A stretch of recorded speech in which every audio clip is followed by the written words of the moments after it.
तो फिर अभी तो मालूम नहीं है। Meet teaching time Google. और लड़कियां Meet भी teaching ज्वाइन time करने camera वाली or हैं mic. या नहीं ज्वाइन करने वाले हैं। तो हम अपना क्वेश्चन के डिस्कशन में आ जाते हैं। One or more people और want to जो कोई button admit. आता रहेगा Button Janvi Sharp. तो एंट्री भी लेती रहूंगी।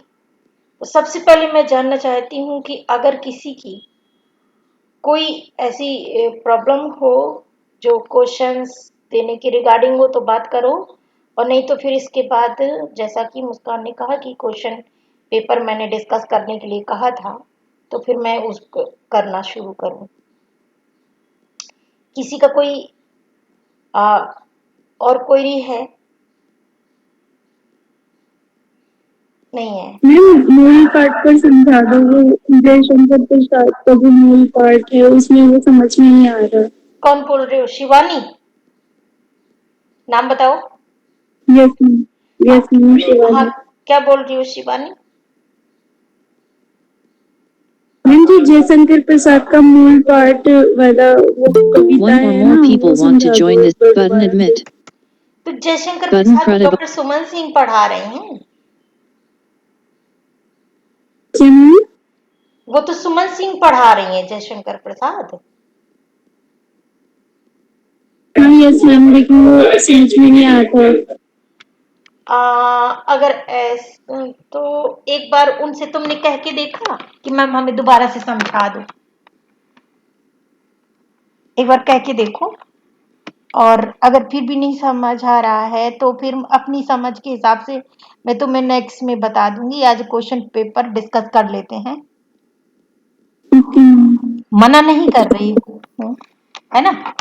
नेक्स्ट क्लास में बता, पहले उनकी क्लास मतलब अभी मंडे को होगी ना, तो एक बार उनको बोलना कि मैम एक बार मुझे फिर से समझा दो, समझ नहीं आया। और उनको ये भी बताना कि तुम्हें क्या समझ नहीं आया।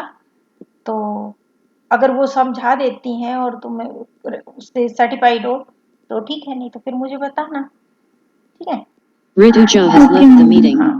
अच्छा, अब मुस्कान बताओ इसमें कौन कौन से क्वेश्चन है? मैम पहले मेरा भी एक क्वेश्चन था। हाँ बोलो। मैम अवहट क्या है? भाषा है? Speech mode beeps. क्या कह रहे हो?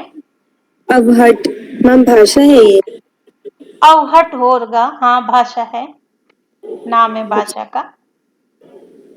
Okay ma'am. हाँ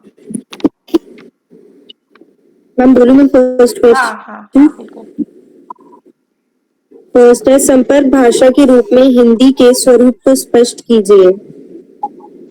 देखो, संपर्क भाषा के रूप में तुम्हारे फ्रेंड्स लोगों ने भी इतना बढ़िया बढ़िया लिखा हुआ है कि मुझे बहुत अच्छा लगा है तो वो पढ़ करके।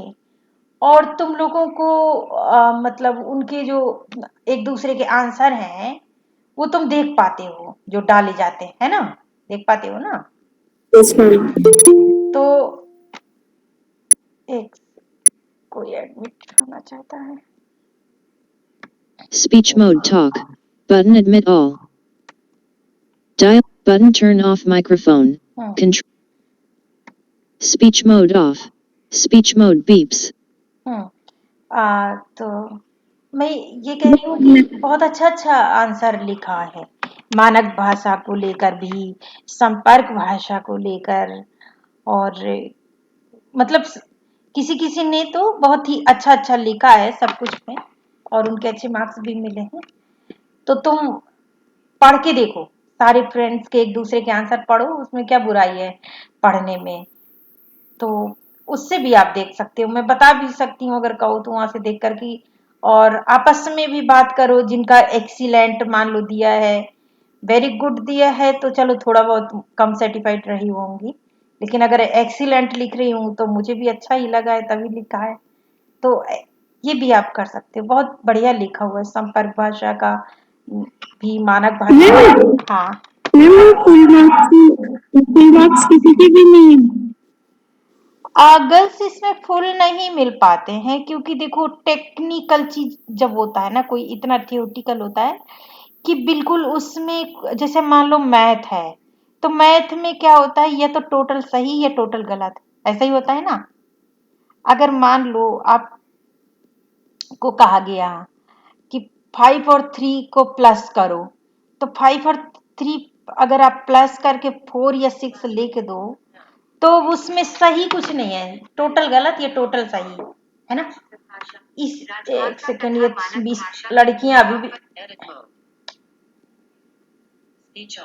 दिन भर तुम्हारे नोटिफिकेशन डिस्टर्ब करते हैं, उसी को ऑफ कर रही हूँ। लड़कियां अभी भी क्लासरूम में सेंड कर रही होंगी ना कुछ। हाँ, तो जो चीजें या तो टोटल गलत होती हैं या टोटल सही होती हैं, उनमें 100% मार्क्स मिलने की उम्मीद रह सकती है। Speech mode talk. Button admit. Dialogue. Speech mode off. लेकिन Speech mode beeps. ऐसी चीजों में पूरा का पूरा नहीं दे पाते हैं, क्योंकि इतना सही तो कुछ भी नहीं हो सकता इसमें कि जिसमें कहें कि इसके बाद कुछ कहने की गुंजाइश नहीं है।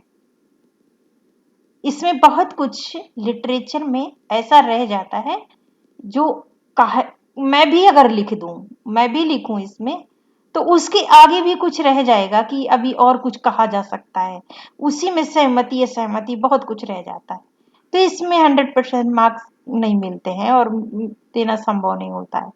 लेकिन फिर भी जो एक हाईएस्ट में अपना दिमाग में रखते हैं हम लोग कि जिसका बहुत अच्छा होगा तो हम क्या देंगे, तो वो मैं देती हूँ। और दूसरा ये तो मैं बार बार कहती हूँ कि किसी के अगर अच्छे मार्क्स आए हैं तो ये मत समझो कि अब मेहनत की जरूरत नहीं है, और जिसके कम आए हैं तो वो भी ये ना सोचें कि वो अब मेहनत करके भी वो अच्छा नहीं कर सकते।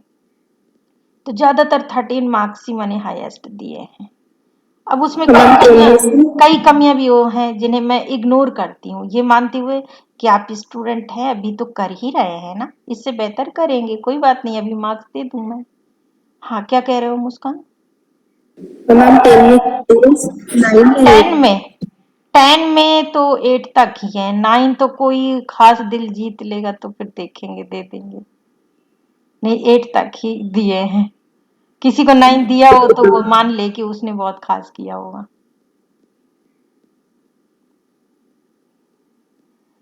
हाँ, और कोई क्वेश्चन बताओ, नहीं तो फिर आए उसी पे क्वेश्चन पेपर पे वापस। पहला क्वेश्चन तुमने बोला था क्या मुस्कान? मेरे ख्याल से तो अभी नहीं। क्या बोला था? मैम वही संपर्क भाषा। अच्छा, हाँ, संपर्क भाषा का। तो संपर्क भाषा जैसा कि आप सब जानते हैं कि जब हमारा कोई भी देश, जब अपना देश होता है, अपना संविधान होता है, अपना सब कुछ होता है, तो उसकी एक भाषा भी डिसाइड करी जाती है कि कौन सी भाषा होगी जो सबको समझ भी आएगी, और सबको जो भाषा समझ में आएगी उससे हम संपर्क का माध्यम रखेंगे। तो जब हमारा देश स्वतंत्र हुआ तो फिर हमें ये विचार करना पड़ा कि कौन सी भाषा हो जिसके माध्यम से एक दूसरे के लिए संपर्क करना ज्यादा आसान है। तो आप सब जानते हैं कि हिंदी ही संपर्क भाषा है। हाँ, ये हो सकता है कि किसी राज्य की अपनी अलग संपर्क भाषा हो जाए और उस वहां पर हिंदी का प्रचार संपर्क के लिए कम इस्तेमाल की जाए। जैसे फॉर एग्जाम्पल कि मान लो तमिलनाडु, कर्नाटक, केरल है, तो जरूरी नहीं कि वहां की संपर्क भाषा भी हिंदी हो। वहां की अपनी कन्नड़, मलयालम जो भाषाएं हैं संपर्क भाषा है ना। क्या कह रहे हो? बंगाल में भी अपनी एक संपर्क भाषा बंगाली। एग्जाम्पल तो एग्जाम्पल ही है ना, अब जरूरी नहीं है ना कि मैं 28 राज्य हैं तो 28 का नाम बताऊं, बात वही है।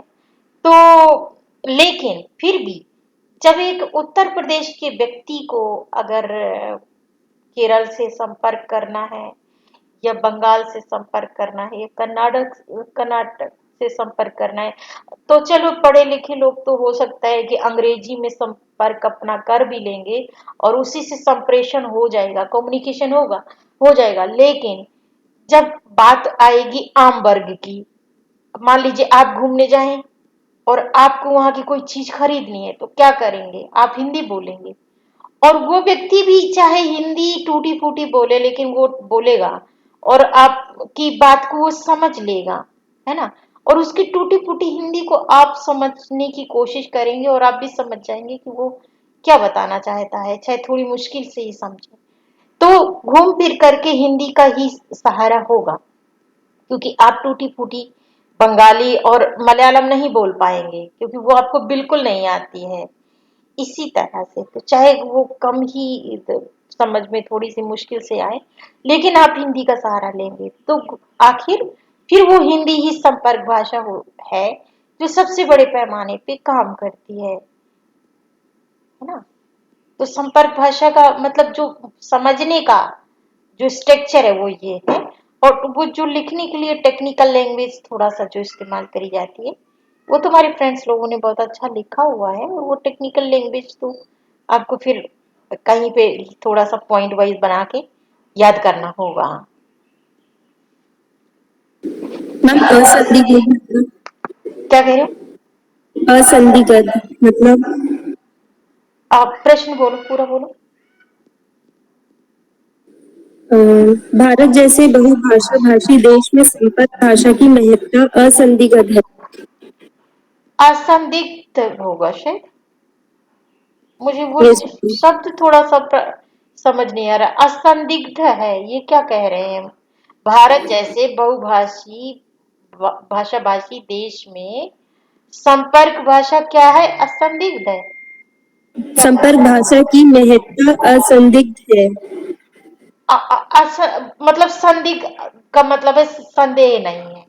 जो महत्व है वो असंदिग्ध है, मतलब कोई संदेह नहीं है। ये थोड़ा सा घुमाने का वो है, मतलब ताकि स्टूडेंट जिसमें कोई शक न हो। वही मतलब है। कहना ही नहीं ये चाहिए कि कायदे से इस तरह बोल देते कि जो भारत जैसे बहुभाषी भाषा भाषी देश में संपर्क भाषा का विशेष महत्व है। मतलब कई भाषाएं हैं, उसमें से कोई एक तो संपर्क भाषा डिसाइड करनी होगी, तो इस तरह कह देती तो थोड़ी सरल हो जाता। उन्होंने इस ढंग से बस कह दिया है कि थोड़ा सा वो कठिन लग रहा है और कोई बात नहीं। तो Speech इसमें mode कौन talk. है जो आना चाहता Button है? admit. Dialogue 1 or more लड़कियों के people आने want. का कोई टाइम निश्चित नहीं है, कभी भी Speech mode चले आओ। beeps. क्लास नहीं है, लग रहा है जैसे कि बाबा जी का आश्रम है। कभी भी चली आओ, कभी भी दर्शन करो, मंदिर है ये, है ना। जैसे भगवान के पास जाने का कोई टाइम निश्चित नहीं है, ऐसे क्लास में आने का भी कोई टाइम निश्चित नहीं है। आप लोग पता नहीं पढ़ते लिखते हैं तो अपना निर्माण क्या कर रहे हैं। चरित्र डिसिप्लिन में तो कहीं कोई चीज ही नहीं डेवलप हो रही है। बस पढ़ लो नौकरी मांगने के लिए। इसीलिए तो गवर्नमेंट सरकारी नौकरियां खत्म कर रही है, क्योंकि यहाँ पर नौकरी का कोई डिसिप्लिन नहीं होता, बस नौकरी सबको चाहिए। और नौकरी मिलने के बाद फिर वही इनडिसिप्लिनता, वही अनियमितता। इसीलिए आने वाले टाइम पे प्राइवेट नौकरियां करोगे ना, समझ में आ जाएगा डिसिप्लिन क्या चीज है। क्योंकि सरकार तो नौकरियां खत्म कर रही है, ठीक कर रही है। जितनी सरकारी नौकरी करते हैं लोग, वो सब संस्थाओं का बट्टा गोल। क्लास में नहीं टाइम से आ सकते, और जिंदगी में करना क्या है टाइम से, समझ पता ही नहीं है। और किस चीज के लिए तुम्हारा टाइम डिसिप्लिन है, जब क्लास के लिए तो है नहीं। और क्लास से भी महत्वपूर्ण अभी स्टूडेंट लाइफ में और कोई चीज होती है, मुझे नहीं पता। तुमसे पूछूंगी तो तुम बताओगी नहीं, क्योंकि पूछने से तो किसी चीज का आंसर देते नहीं हो। अपने आप चाहे पर्सनल मैसेज करोगे भी तो चाहे 10 मैसेज ठोकती चली जाए लड़कियां। ग्रुप में बात नहीं करेंगी, और दूसरी क्लास में आएंगी तो क्लास में बात नहीं करेंगी, ये क्लास में आएंगे ही नहीं। पर्सनल जवाब दो, जैसे कि एक एक के लिए बैठे हुए हैं खाली। तो बात वही है कि जो संपर्क भाषा है इतने बड़े बहुभाषी भाषा के देश में निश्चित करना जरूरी है। अगर बहुत सारी भाषाएं नहीं होती तो अपने आप कोई एक भाषा संपर्क भाषा भी होती, उसमें कोई विवाद ही नहीं होता। लेकिन यहाँ पर तो निश्चित करना जरूरी है, और विवाद भी बना रहता है कि नहीं इस भाषा को नहीं, इस भाषा को होना चाहिए, है ना। जैसे साउथ इंडियन लोग तो नहीं चाहते कि हिंदी रहे, क्योंकि उनको हिंदी कम समझ आती है। लेकिन विचार करने की बात यह है कि अगर हिंदी ना रहे तो हिंदी तो सीखी जा सकती है, लेकिन उन्हें अगर अंग्रेजी आती है तो क्या करें फिर? अंग्रेजी तो विदेशी भाषा है, क्या हम विदेशी भाषा को इतना महत्वपूर्ण मानते रहें? एक सवाल ये है। दूसरा ये है कि जो लोग हाई वेल एजुकेटेड हैं, ठीक है, उनको इंग्लिश आती है, लेकिन ऐसा नहीं है कि वहाँ के जो कम पढ़े लिखे लोग हैं या बिना पढ़े लिखे लोग हैं, साधारण वर्ग के लोग हैं, तो उन्हें भी अंग्रेजी अच्छी आती है। पर हिंदी ऐसी चीज है कि एक दूसरे से बोलते सुनते पढ़ते टीवी देखते अखबार पढ़ते इंसान सीख लेता है। तो हिंदी ही संपर्क भाषा के रूप में महत्वपूर्ण भूमिका निभा पाने में सक्षम है। आपको क्लियर हो रहा है? Yes ma'am. हाँ, मैम अतिक्रमण का मतलब क्या होता है? जिसमें बहुत ज्यादा किसी चीज की अति कर दी जाए। अति किसी चीज की अच्छी नहीं होती है, चाहे वो कोई भी हो। मान लो कोई डिसिप्लिन में अति कर दे, तो कोई डिसिप्लिन निभाने में रूल में भी अति कर देता है। मान लो कोई इतनी अति कर दे रूल निभाने में कि एक कोई महत्वपूर्ण चीज हम बता रहे हैं, तो वो सेंटेंस पूरा हुआ कि नहीं हुआ, मेरा टाइम हो गया लेकिन मैं तो जाऊंगी। तो किसी भी चीज का टाइम होता है, मतलब हर चीज में अति। मान लो भूखे रहना थोड़ा बहुत अच्छी बात है, व्रत वगैरह इसीलिए किए जाते हैं, लेकिन अगर आप ज्यादा भूखे रहेंगे तो बीमार पड़ जाएंगे।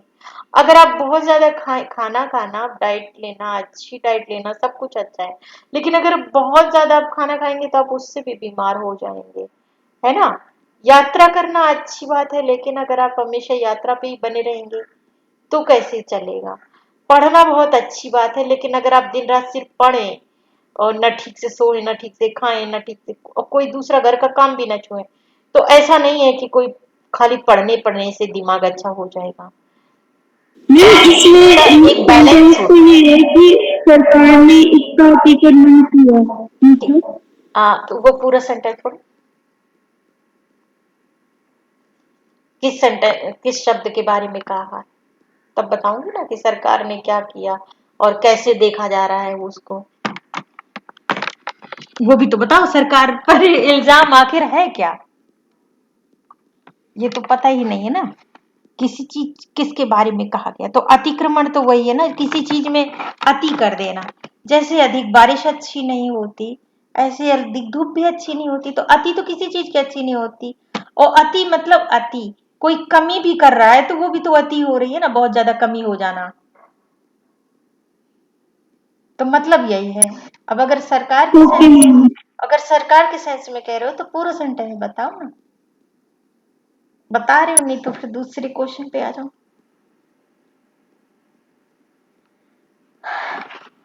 यस, दूसरा क्वेश्चन बताओ, क्योंकि जो पूछ रहे हो वो तो बताना है। हाँ, मैम ऊहात्मक का अर्थ क्या होता है? ऊहात्मक होता है कि थोड़ा सा इतना ज्यादा बढ़ा चढ़ा के बात को कह दो कि जिसपे थोड़ा बिलीव करना मुश्किल हो। लेकिन ऐसा है कि कभी कभी ऐसा होता है कि वो बात बढ़ा चढ़ा के नहीं कही गई होती है, लेकिन उसकी पीड़ा या जो भी परिस्थिति है वो सचमुच बहुत ज्यादा है, इसके लिए बताई जाती है। तो लोग जिनके ऊपर नहीं बीती होती वो कह देते हैं कि ये ऊहात्मक हो गया। जैसे बिहारी के बारे में खास तौर से कहा जाता है कि उनका वर्णन ऊहात्मक है। जैसे उनका खास तौर से एक दोहा विरह को लेकर के उद्धृत किया जाता है कि सीसी गुलाब छुओ नहीं, इस तरह का करके दोहा है। तो उसका मुझे पूरा दोहा तो याद नहीं है, लेकिन उसका अर्थ ये है कि गुलाब की शीशी को छुआ भी नहीं और गुलाब का जैसे ही जल डाला और वो बीच में ही भाप बन के उड़ गया। बिरहनी का जो शरीर था वो प्रिय की याद में जल रहा था और वो बीच में ही उड़ गया, उस तक पहुंचा ही नहीं। तो विद्वानों का कहना है कि ये ऊहात्मक है, लेकिन मेरा कहना है कि ये जो विद्वान कह रहे हैं ऊहात्मक है, वो शरीर स्त्री की पीड़ा को जानते ही नहीं है कि जब स्त्री किसी के याद करती है, किसी का इंतजार करती है और पति का या प्रेमी का अभाव होता है और उस अभाव के दुख में वो जितना जलती है, उसका इन्हें कोई अनुमान नहीं है। क्योंकि ये पीड़ा इनकी अपनी तो है नहीं, तो इन्हें लगता है कि वो ऊहात्मक है, जबकि ऊहात्मक बिल्कुल नहीं है। वो पीड़ा, अब आप तो विद्यार्थी हो और अपना ये मतलब थोड़ा इतने पढ़ाने के लेवल का तो दिया नहीं है। एमए लेवल का ये सवाल है, एक तरह से देखा जाए जो ऊहात्मक पर अगर डिस्कस करें।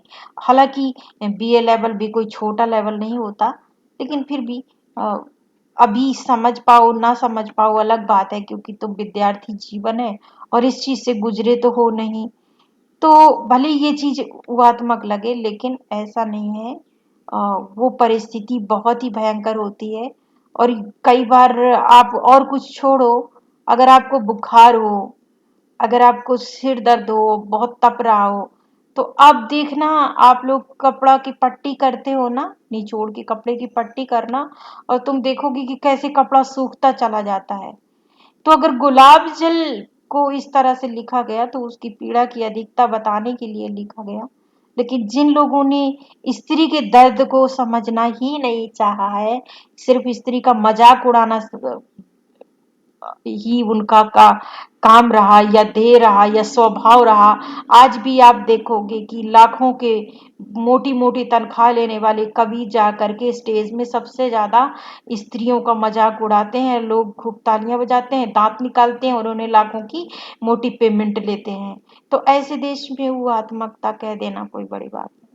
तो ऐसी ही चीजों को ऊहात्मकता बस कहा जाता है, जो लोगों को लगता है कि ऐसा तो नहीं था, लेकिन कुछ बढ़ा चढ़ा के बता दिया गया। अतिशयोक्ति जिसको बोलते हैं, तो अतिशयोक्ति को ऊहात्मकता भी कहा जाता है। हाँ, दांत ओके निकालने मैम। की। दांत निकालना, हंसते हो तो दांत नहीं निकलते क्या?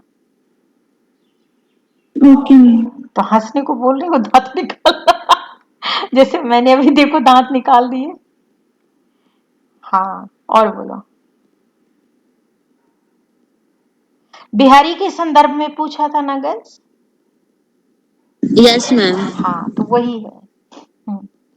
और बोलो। और मैम सुष्टु का अर्थ क्या होगा? सुष्टु का मतलब बहुत सूक्ष्म है। जो चीजें तुम्हें भाव होते हैं ना, भाव तो दिखाई नहीं देते ना, भाव तो महसूस करे जाते हैं।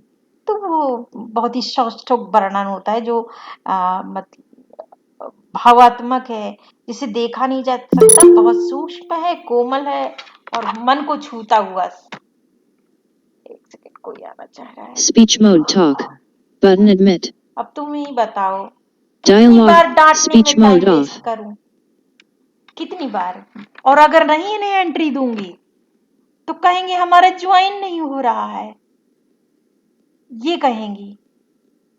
ये नहीं सोचेंगे कि हम जब मर्जी चले आ रहे हैं गुस्से, तो हमें नहीं दरवाजा खोला जा रहा है, क्योंकि हम इसी लायक हैं।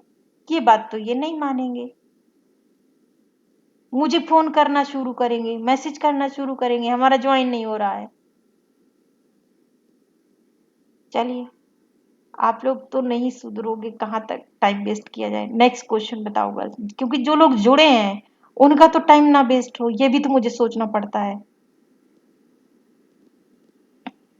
और बताइए, नहीं तो मैम क्वेश्चन। नेक्स्ट। हाँ हाँ, बोलो। आदिकाल की सामान्य प्रवृत्तियों पर प्रकाश डालिए। आदिकाल की किस पे? सामान्य प्रवृत्तियों पर प्रकाश डालिए। तो प्रवृत्तियां तो आपके में लिखी हैं और वो मैंने समझाई ही हैं। तो आप बस ये समझ लो कि जैसे मान लो अभी ये आया था प्रश्न, अगर सामान्य काल की प्रवृत्तियों पर प्रकाश डालिए, तो अगर तुम्हारी बारी में ये हो सकता है कि ये प्रश्न इस तरह रिपीट ना किया जाए, उसे ये कह दिया जाए कि आदिकाल की परिस्थितियों पर प्रकाश डालिए, आदिकाल की सामान्य विशेषताएं बताइए। मतलब उस प्रश्न को अलग ढंग से पूछा जा सकता है, क्योंकि सेम प्रश्न रिपीट नहीं होगा तुरंत। रिपीट होगा तो आगे फिर कभी एक आध गैप के बाद रिपीट होगा, अभी रिपीट नहीं होगा। तो ये मान के चलो कि अगर ये प्रश्न आएगा तो दूसरी तरीके से आएगा।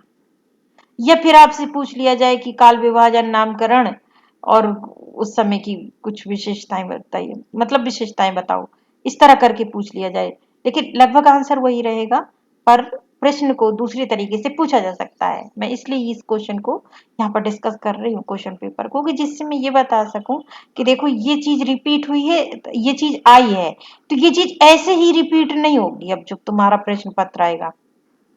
समझ रहे हो मेरी बात को? Yes ma'am. हाँ, ये आएगा तो दूसरे तरीके से आएगा। सामंतो मतलब? सामंत होते हैं जिनको जागीर दी जाती थी। जैसे आज के टाइम पे हमें पेमेंट दी जाती है ना, कि ये तुम्हारे इतने महीने की एक पेमेंट निश्चित करी जाती है सभी की, चाहे वो डॉक्टर हो, चाहे मास्टर हो, चाहे कोई भी जॉब का हो, चाहे पुलिस हो, जज हो, ये बनली की प्रधानमंत्री और राष्ट्रपति की भी पेमेंट निश्चित है। लेकिन जब पहले क्या था, राजा हुआ करते थे, तो राजाओं की पेमेंट नहीं होती थी, और राजाओं के जो मंत्री और जो भी जितने कर्मचारी होते थे उनकी भी पेमेंट नहीं होती थी। कुछ लोगों की पेमेंट होती थी कि भाई जैसे जो उसकी उस समय की जो भी मुद्रा होती थी, मोहर वगैरह जो भी चलता था, कि इसको इतने महीने की ये पेमेंट मिल जाएगी। लेकिन जो ज्यादा बड़े पदों पे होते थे उनकी पेमेंट नहीं होती थी, उनको जागीर दे दी जाती थी कि ये 5 गांव, किसी के 10 गांव, किसी के 2 गांव, जिसका जैसा पोस्ट हुआ, कि इस ये जागीर तुम्हारी है। वहां का फिर क्या होता था, वहां का जो कर होता था जिसको टैक्स बोलते हैं, वो फिर वो वसूल करता था। उसकी अपनी सेना भी हो सकती थी, अपना महल, सब कुछ। वो उतने गांव का समझ लो वो राजा है। अगर वो कुछ गलत करेगा, कुछ अन्याय करेगा, तो शायद ही किसी में इतनी हिम्मत होगी कि जब फिर वो उसके पास जाएगा। जैसे मान लो हमारा जो सारा प्रशासनिक व्यवस्था है 3 स्तर में बस बटा होता है, डीएम, सीएम, पीएम, मतलब कलेक्टर, मुख्यमंत्री और प्रधानमंत्री। अब किसी जिले की जो समस्या है तो सबसे पहले तो कलेक्टर के पास ही जाएगी ना, है ना, यस मुख्यमंत्री के मैम। पास नहीं जाएगी। अगर फिर वो जिलों की जो समस्या है, तो जिलों की मतलब गांवों की नहीं है, जिले स्तर की जो समस्या है वो मुख्यमंत्री के पास जाएंगी। फिर मुख्यमंत्री स्तर की जो समस्याएं हैं तब जाके पीएम के पास जाती हैं। तो इसी तरह से पहले होता था। लेकिन अब हर व्यक्ति को तनख्वाह मिलती है, पहले जागीर मिलती थी कि इतने गांव, इतना ये मिल गया, फिर उतने की वो लोग वो मालिक हो जाते थे, वो लोग राजा हो जाते थे उतने के। ठीक है, तो ये थी व्यवस्था, सामंती व्यवस्था। क्योंकि कौन कितने से क्षेत्र का सामंत है ना। जैसे फलाना इतने जिले का अफसर है ना? ऐसा भी तो होता है ना। तो कौन कितने शहर को देखेगा, कितने गांव को देखेगा, किसके पास कितने गांव का क्या अधिकार है, आज मान लो समस्याएं देखने के लिए हो। तो उसी तरह से ये सब होता था कि वो जिसमें जागीरें दी जाती थी, और जो जागीर दी जाती थी, और इस व्यवस्था को सामंती व्यवस्था कहा जाता था। जो कि कहने के लिए बड़ा राजा, छोटा राजा, आज भी तो वही है। लेकिन आज जो है ना, नौकरी के रूप में है। चुनाव भी अगर हो जाता है तो सिलेक्शन के रूप में है कि ये 5 साल के लिए है। कोई फिर से जीत गया तो फिर से 5 साल के लिए हो गया, परमानेंट कुछ नहीं है। लेकिन पहले तो लगभग परमानेंट भी हो जाता था। पर हाँ, जिस राजा ने नियुक्त किया है वो राजा अगर नाराज हो जाए तो हटा भी सकता था, और उसकी जगह किसी दूसरे को उस रियासत का सामंत बना सकता था। हमारा सारा का सारा देश इसी तरह छोटी छोटी सामंती व्यवस्था में, छोटे छोटे राज्यों में बटा हुआ था पहले, आदिकाल के टाइम पर। बाद में इवनली की जो मुगल आ गए थे तब भी बटा ही था। फिर बाद में जब अंग्रेज आए तो उन्होंने लगभग पूरे देश को एक किया अपने अंडर लेकर के। क्लियर है या यस मैम। या नहीं है अभी भी? मैम क्लियर है। ओके, तो ये भी एक प्रश्न था क्या? तो मैम ये मैंने खुद को पूछा। ओके, ठीक है, और बताओ। Ma'am next question. हाँ हाँ, क्योंकि और कोई क्वेश्चन तो आ नहीं रहे ना जब तक, तो हम पेपर का ही डिस्कस करेंगे। Okay ma'am. कबीर दास के काव्य की भाषागत विशेषताओं को रेखांकित कीजिए। अब इसके लिए तो आपको कबीर का तो मैंने तुम्हें सारा समझाया भी था पीछे, आप जो वीडियो डले हैं वो भी देख लेना। आ, आपको बताया ही था कि उनकी भाषा सदुकड़ी है, इसको खिचड़ी भाषा भी कहा जाता है। जहाँ जहाँ जाते थे ये लोग अपने उपदेश देने के लिए, तो वहाँ की कुछ भाषाएं सीख लेते थे। तो इसी कारण कई प्रदेशों की भाषाओं का, खासतौर से उत्तर भारत के कई प्रदेशों की भाषाओं के शब्द इसमें मिलते हैं। और वो फिर भाषा कैसी है, आम जनता की कितनी समझ में आने वाली देखो भाषाएं है। कबीर के दोहे तो किसानों को, मजदूरों को, सबको समझ आ जाएंगे, बिहारी के नहीं आएंगे, है ना। तो उस भाषा की सरलता पर, ग्राह्यता पर, ये सब आपको बताना होगा। मैं तो मेन थीम ही बताऊंगी ना, जिससे आप समझ पाओ कि चीजों को लेना कैसे है। बाकी तो आंसर आपको तैयार करना होगा। उनकी सरलता के लिए बताने के लिए आप लोग उनके दोहे कोट करके समझा सकते हो। अब जैसे ऐसी वाणी बोलिए मन का आपा खोए, औरन को शीतल करे आपो शीतल होए। सबको आराम से समझ आ जाएगा, चाहे पढ़ा लिखा भी व्यक्ति ना हो, है ना। तो इतनी सरल और साधारण भाषा है उनकी, जनता की भाषा है। क्योंकि कबीर तो खुद ही पढ़े लिखे नहीं थे एक तरह से, तो वो तो खुद ही साधारण वर्ग के बीच के व्यक्ति थे, तो उनकी भाषा भी वैसी ही होगी। ये कबीर जन्म से ब्लाइंड थे नहीं? नहीं नहीं, सूरदास थे, कबीर नहीं। अच्छा। और कोई क्वेश्चन?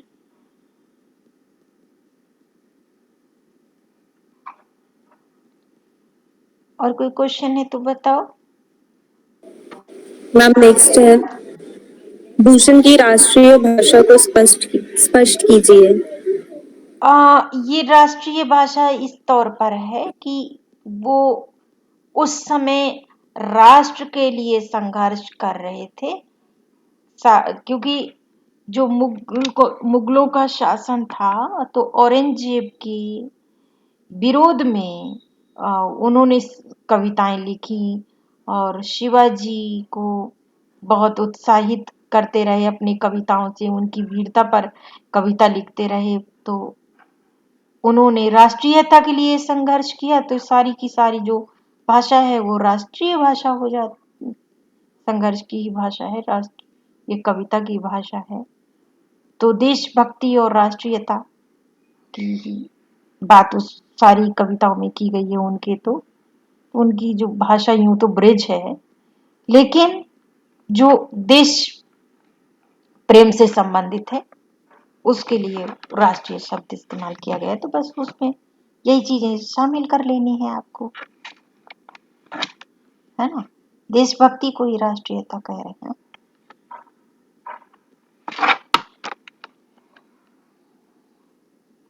लेकिन ये प्रश्न भी इस तरह रिपीट नहीं होगा, ये दूसरी तरह ही पूछा जाएगा। चाहे भूषण की भाषा शैली, या भूषण के काव्य की भाषा, है ना, या भूषण के देश प्रेम की अभिव्यंजना, कुछ ना कुछ करके अलग ढंग से ही पूछा जाएगा।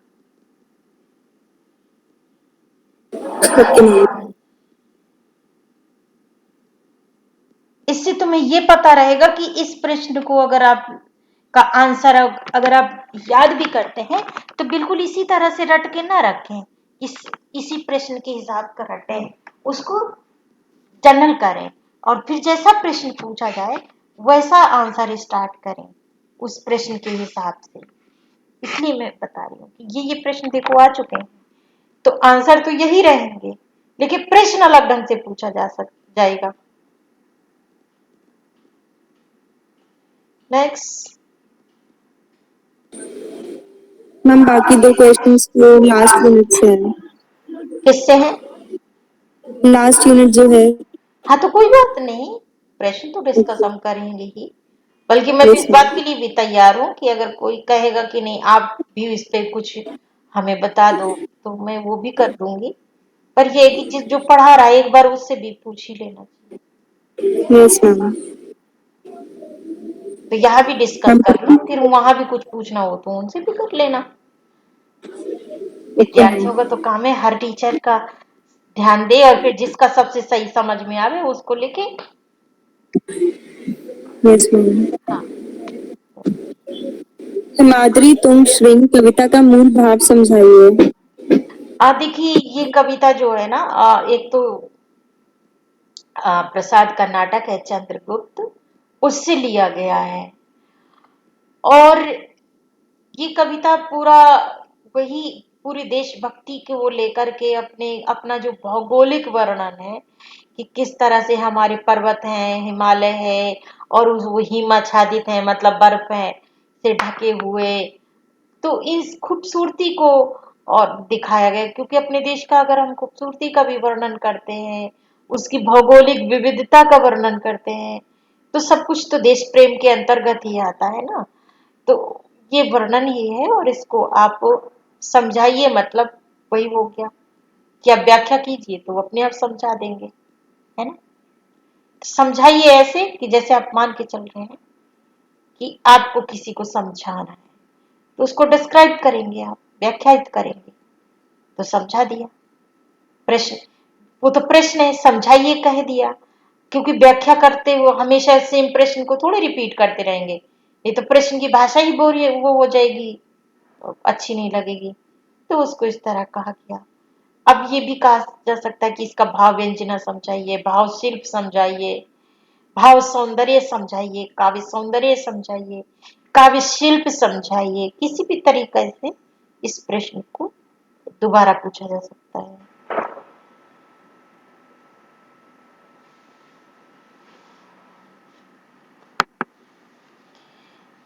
और लास्ट है, बादल को घिरते देखा कविता में वर्णित प्रकृति वर्णन वर्णन को उदाहरण सहित स्पष्ट कीजिए। ये बादल को गिरते देखा है निराला की है कि उनकी है, नागार्जुन की है? नागार्जुन। ये कविता मुझे मतलब अभी ध्यान में नहीं आ रही है उनकी, या फिर मैंने पढ़ी नहीं होगी, पढ़ी होगी तो ध्यान में नहीं आ रही है। लेकिन जो मैं समझ पा रही हूँ कि बादल जब घिरे होंगे और जो भी कवि उस समय वातावरण देख रहा होगा, कौन कौन खुश हो रहा है, कौन कौन क्या सोच रहा है, क्योंकि किसान की कवि हैं वो, तो किसान की दृष्टि से देखते हैं नागार्जुन जी। तो किसान तो बहुत खुश होता है जब सही टाइम पर बादल घिरते हैं, है ना। तो उस वातावरण का जो चित्रण है वही आपको लिखना है, क्योंकि ये कविता तो वो मैडम पढ़ा रही है ना, तो मैंने पढ़ी नहीं है। यस। और कई सालों से वही पढ़ा रही है मेरे साथ, तो मैंने नहीं पढ़ के देखा है, तो मुझे ध्यान नहीं है। तो आप लोग, लेकिन उसका जो वर्णन है उसी को आपको बताना है। बादल को गिरते देखा है, लेकिन आप इसको भाव सौंदर्य और इसका शिल्प जो भी है सब कुछ अच्छे से याद कर लीजिए। इसका फोन को परेशान कर रहा है गर्ल्स, ये किसके फोन की आवाज आ रही है?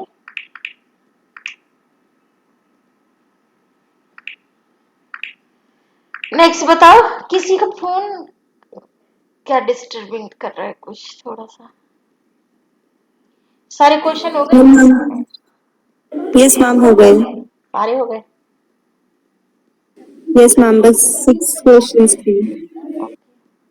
तो ये आपको क्लियर है ना कि सेम क्वेश्चन रिपीट नहीं होंगे ये, लेकिन आप इन, अच्छा एक चीज और ध्यान दें कि इन कवियों के अलावा जिन पे आपको प्रश्न आ गए हैं, है ना, जो रहते हैं जिन पे नहीं आए उनको और अच्छे से कर लें, क्योंकि जिन पे आए नहीं तो ये भी संभावना बनती है कि इन्हीं पर प्रश्न ना आकर के दूसरों पर आ जाए।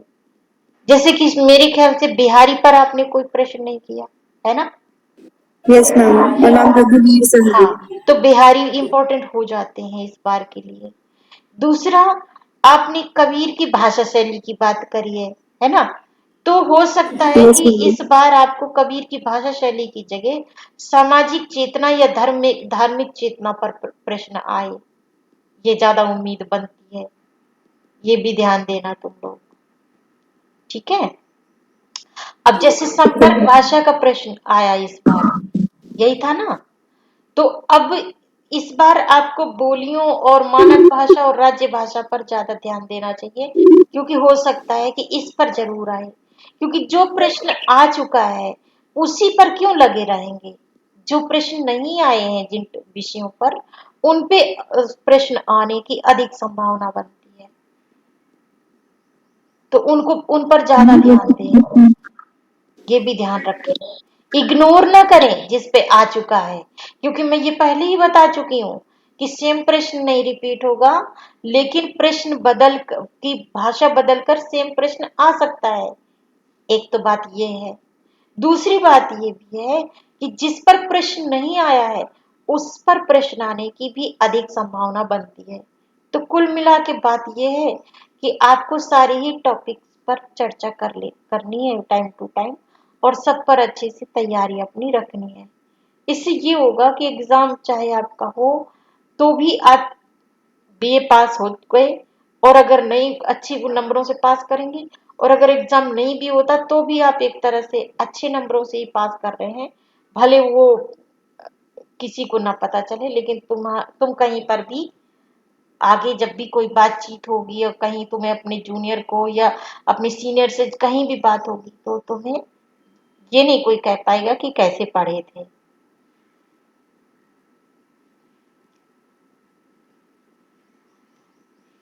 तो ये हो गए आपके आज के प्रश्न। अभी कोई सिलेबस, अभी एक सेकंड, सिलेबस से रिलेटेड कोई प्रश्न है किसी का? नहीं है? यस मैम, ले रहा है। हाँ बोलो। Speech mode beeps. अब बोलो, बोलने का कितना टाइम लोगी? मैम, आधुनिक कालीन गद्य की प्रवृत्तियां एक बार दोबारा बता दीजिए प्लीज।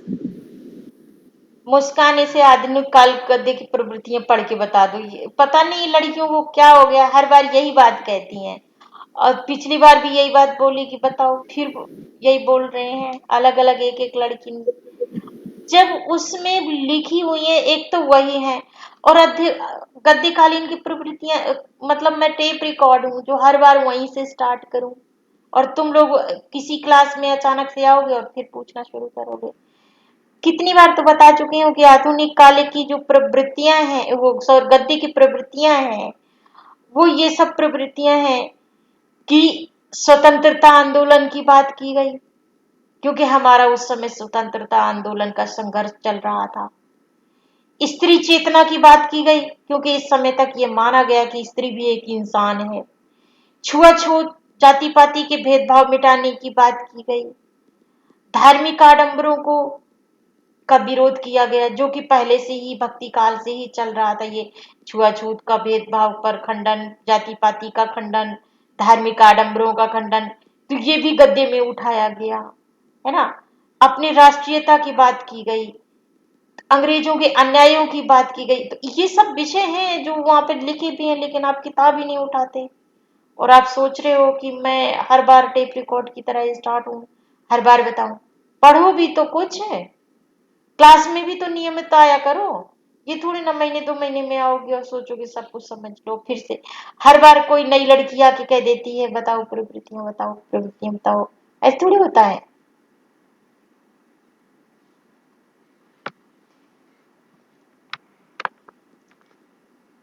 मैं एक एक पूरा आंसर लिख करके थोड़ी ना तुम्हें डिक्टेट कराऊंगी, नहीं तो फिर तुमने पढ़ा क्या। ये तो वही हो गया ना, खिचड़ी बना के और फिर उसमें घी डाल के और जो कुछ तुम बोलो वो भी डाल के, और फिर चम्मच में मैं भर के बोलूं मुंह खोलो डाल देती हूँ, ऐसा नहीं होगा ना। बार बार मैं आपको बता तो रही हूँ कि इसमें ये चीजें आएंगी। आगे पढ़ करके तैयार तुम्हें करना है। अब तुम पूछने के साथ साथ एक काम और करो कि अपने नोट्स लिखो आंसर्स पे, और मुझे यहाँ पढ़ करके बताया करो कि देखो हमने ये आंसर ऐसे तैयार किया है। और मुझसे ज्यादा अपने फ्रेंड्स को एक दूसरे को बताओ, कोई किसी को कॉपी मत करो, लेकिन एक दूसरे को पढ़कर बताने में, सुनाने में नॉलेज बढ़ती है, एक दूसरे को से डिस्कस करने में। और फिर इसके बाद जब मेरे पास आते हो तो मुझे भी सुनाओ, बताओ, मैं भी बताऊं इसमें और ये चीज जुड़ सकती है और ये चीज करेक्शन हो सकती है। पूरा तैयार करके हर बार नहीं पूछते रहो।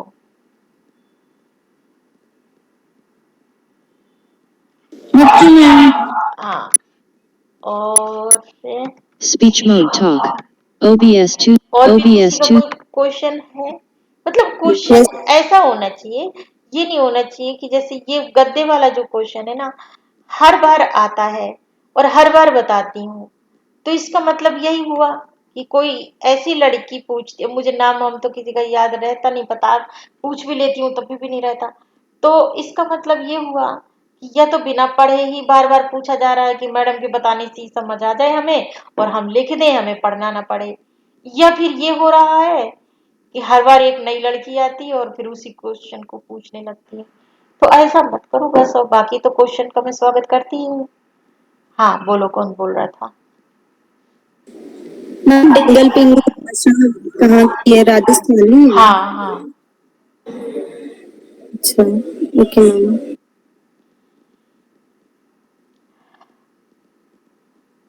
और बताओ।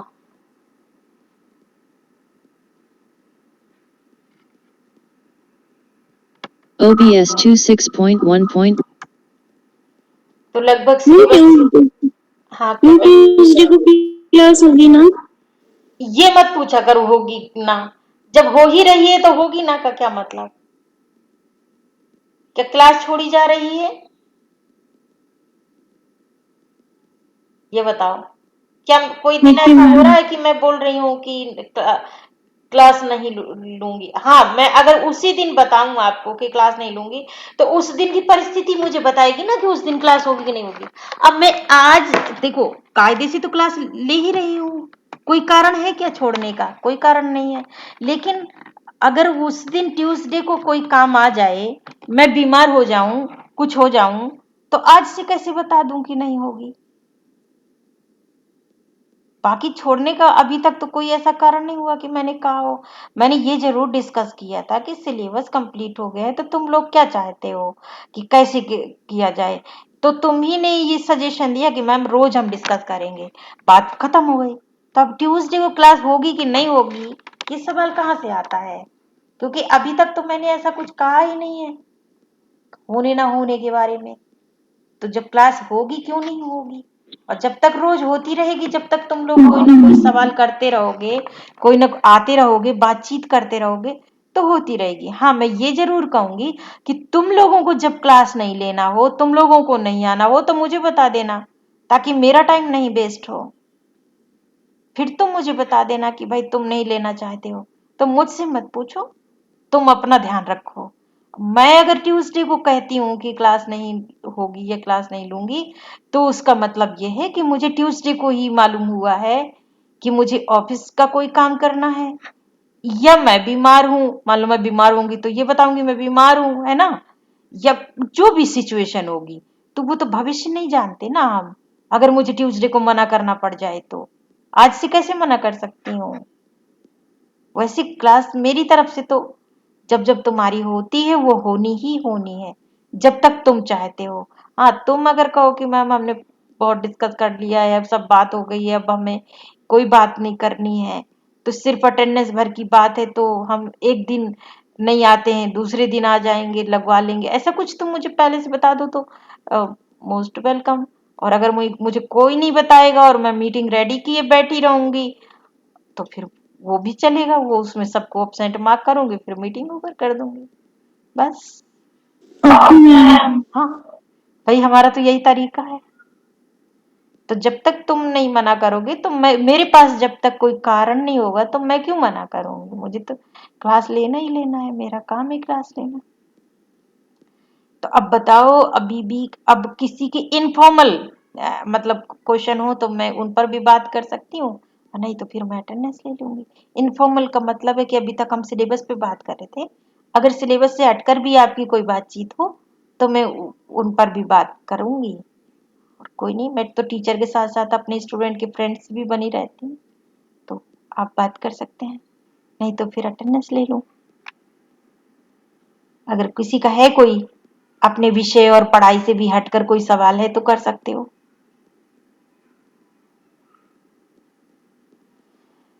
कुछ नहीं है नो नो। तो फिर अटेंडेंस लो। Yes ma'am.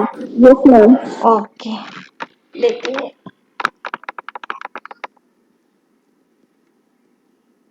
Meet teaching time Google Chrome row 1 attendance register 1 attendance register 1 2021.xls comp 20 exit NVDA dialog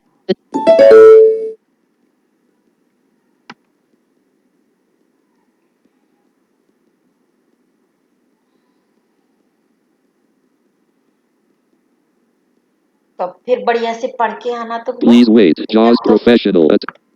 2-3-4 दिन मिल जाने हैं तुम्हें। Opt to meet dash teach office. Attendance opt to 6.1.